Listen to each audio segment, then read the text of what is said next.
नमस्कार, खबर बिहार देख रहे हैं आप। मैं हूं आपके साथ ऐश्वर्या दुबे और बुलेटिन की शुरुआत करते हैं बड़ी खबर के साथ।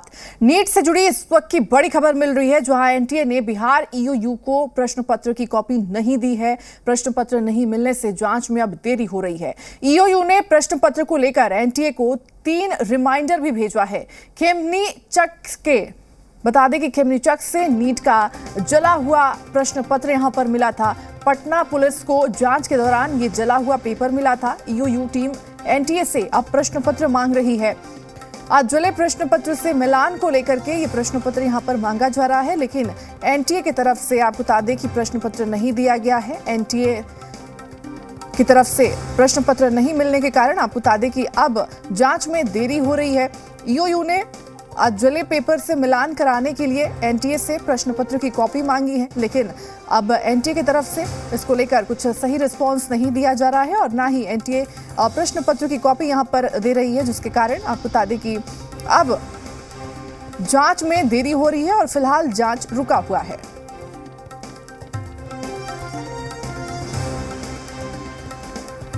और इस बीच आपको यह भी बड़ी जानकारी दे दें कि एनटीए के खिलाफ अब आईसा का प्रदर्शन होगा। पूरे देश में 19 से 20 जून को प्रदर्शन होगा। दोबारा नीट परीक्षा कराने की मांग की जा रही है। घोटाले की जांच स्वतंत्र एजेंसी से कराने की भी यहां पर मांग है। तो प्रदर्शन के दौरान एनटीए को खत्म करने की भी मांग की जाएगी। बड़ी खबर इस वक्त की, देखिए आपको दे रहे हैं अपडेट इस वक्त की। तो एनटीए के खिलाफ आईसा का प्रदर्शन पूरे देश में 19 और 20 जून को प्रदर्शन होगा। दोबारा नीट परीक्षा कराने की मांग यहां पर की जा रही है। घोटाले की जांच स्वतंत्र एजेंसी से कराने की अब मांग है। और ज्यादा जानकारी के साथ जी मीडिया संवाददाता प्रशांत झा हमारे साथ जुड़ चुके हैं। प्रशांत जी का यहां पर रुख करते हैं। प्रशांत जी, ईओयू ने प्रश्न पत्र की कॉपी मांगी है एनटीए से, लेकिन एनटीए की तरफ से सही रिस्पांस नहीं किया जा रहा है और रिमाइंडर भेजने के बावजूद भी एनटीए जो है प्रश्न पत्र की कॉपी नहीं दे रहा है। वजह क्या कुछ एनटीए की तरफ से बताया गया?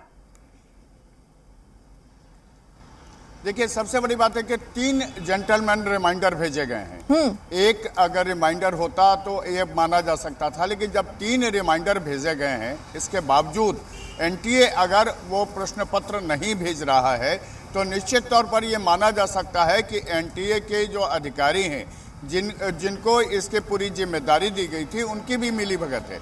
देखिए शरीर, आपको सीधे तौर पर बता दें कि सबसे पहले जब पटना पुलिस ने इस पूरे मामले का खुलासा किया था तो उसको अधजले हालत में कई अभ्यास पुस्तिकाएं मिली थी, जिस पर कोडिंग है, कोड किया हुआ है, ओमार सीट के साथ उस पर कोडिंग किया हुआ है।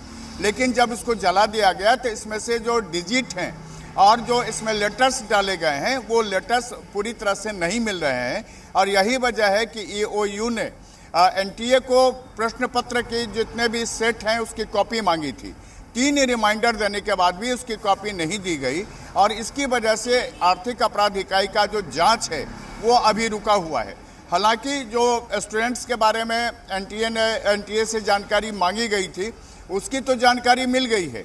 उस पर अब मंगलवार और बुधवार को उन तमाम जो छात्र हैं उनको बुला करके पूछताछ होगी। लेकिन जो प्रश्न पत्र हैं जो अधजले हालत में हैं, उनको एक जगह इकट्ठा करके उनको सीरियली जब सजाया गया तो उसमें वो डिजिट और जो कैपिटल लेटर्स हैं वो नहीं मिल रहे हैं, जिससे ये पता चल सके कि ये पेपर लीक कहाँ से हुए। पटना से हुए, उत्तर प्रदेश से हुए, हरियाणा से हुए, गुजरात से हुए, राजस्थान से हुए। इसकी जानकारी के लिए ये ज़रूरी है कि वो प्रश्न पत्र का जो मांगा गया है उसका वो डिजिट बाई जानकारी एनटीए उपलब्ध कराए आर्थिक अपराध शाखा को, ताकि उससे ये पता चल सके कि ये पेपर लीक कहाँ से हुए थे और उसके बाद जो इस पेपर लीक मामले में तमाम लोग जुड़े हुए हैं उनकी गिरफ्तारी हो सकती है। एक बात आपको बता दें सरिया कि सबसे बड़ी बात है इसमें कि जो प्रश्न पत्र हैं जो अधजले हालत में मिले, उससे उसको जोड़ करके 145 क्वेश्चन तैयार किए हैं आर्थिक अपराध शाखा ने। और इसके बाद जो 4 छात्र गिरफ्तार हुए थे, उनकी पूछताछ के बाद ये फाइनल हो गया था कि हूबहू वही प्रश्न पत्र आए जो प्रश्न पत्र इन लोगों को खेमनी चक के एक मकान में जहां पर जो शेल्टर हाउस था वहां पर उसको रटाया गया था।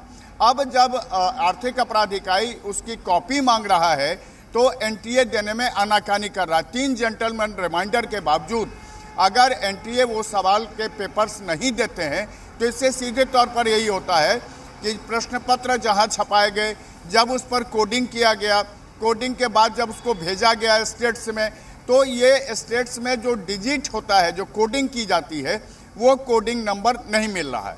अगर एनटीए ये उपलब्ध करा देगा तो ये फाइनल हो जाएगा कि अगर ये बिहार में पेपर लीक हुआ है तो बिहार के जितने भी माफिया हैं उनकी गिरफ्तारी हो जाएगी। अगर उत्तर प्रदेश में है तो आर्थिक अपराध इकाई उत्तर प्रदेश जाके छापेमारी करेगी, वो मध्य प्रदेश जा सकती है, राजस्थान, गुजरात, सब जगह जाकर के छापेमारी करके इसके जो मास्टरमाइंड है उसकी गिरफ्तारी हो सकती है। लेकिन एनटीए के रवैये से ये साफ जाहिर होता है कि वो पेपर लीक मामले को आगे नहीं बढ़ाना चाहती है। जी बिल्कुल, और इसी वजह से यहाँ पर अब देरी भी हो रही है। हालांकि देखना होगा कि किस तरह से ईओयू जो है अब अपने कार्रवाई को यहाँ पर आगे बढ़ा रही है। ठीक है प्रशांत जी, तमाम जानकारी साझा करने के लिए और जुड़ने के लिए आपका बहुत बहुत धन्यवाद।